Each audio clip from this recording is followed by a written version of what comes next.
Cameron. Today we're going to talk about flamingos and how they use butt oil as makeup, but first we're going to talk about basketball. Last night history was made when the women's basketball team of the University of Iowa took on the University of Michigan. Now, as you may know from one of my previous videos, the all-time scoring record for the NCAA was held by Kelsey Plum with 3,527 points. That is a record that was broken last night by Caitlin Clark when she hit this three. How will she go for history?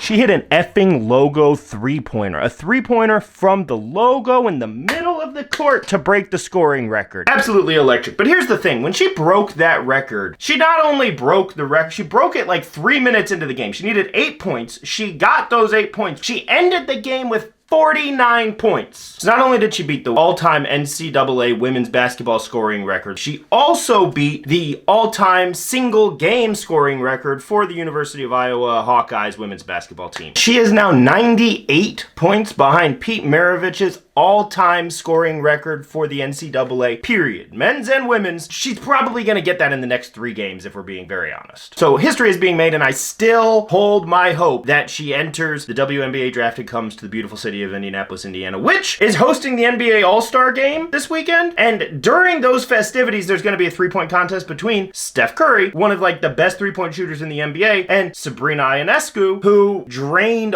all of her threes, I think, except for one in her last 3-point contest.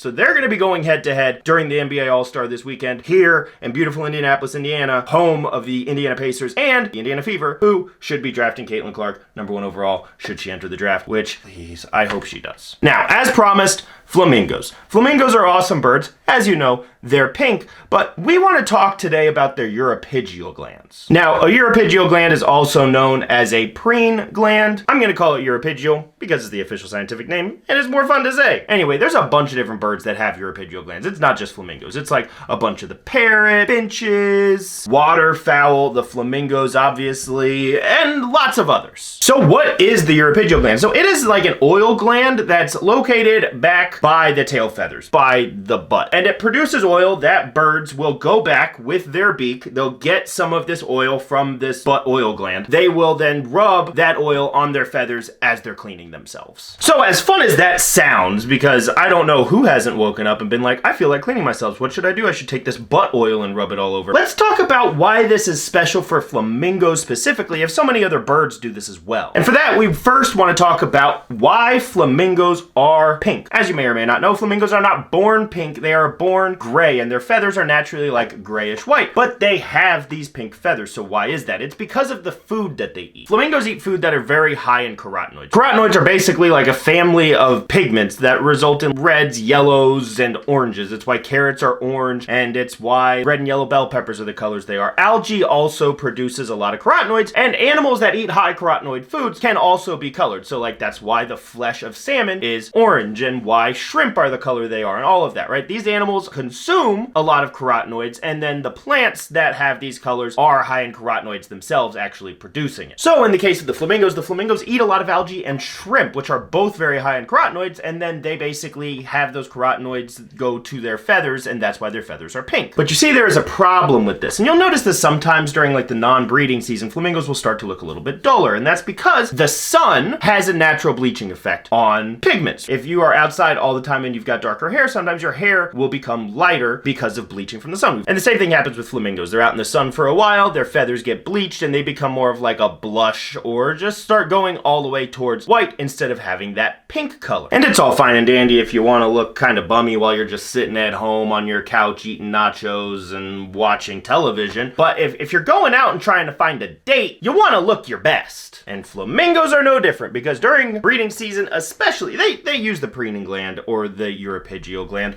all the time, but they use it especially during the breeding season. And what they do is they take that oil and they apply it to their feathers. It not only acts as a sunscreen, but the oil in the flamingos contains those carotenoids as well. So they rub it on their feathers, essentially just applying pink makeup to their feathers. Which is awesome, because not only do flamingos get their color from the food they eat, they also keep their color by rubbing butt oil makeup all over their feathers. Now the real question is, if you ate a bunch of carotenoid-rich food, would you change your own color? If I ate a diet entirely of shrimp, algae, and carrots, if my skin would turn orange. Although maybe it wouldn't be my skin, it would just be my flesh, like in salmon, but I'm not checking my flesh. Cancel the experiment.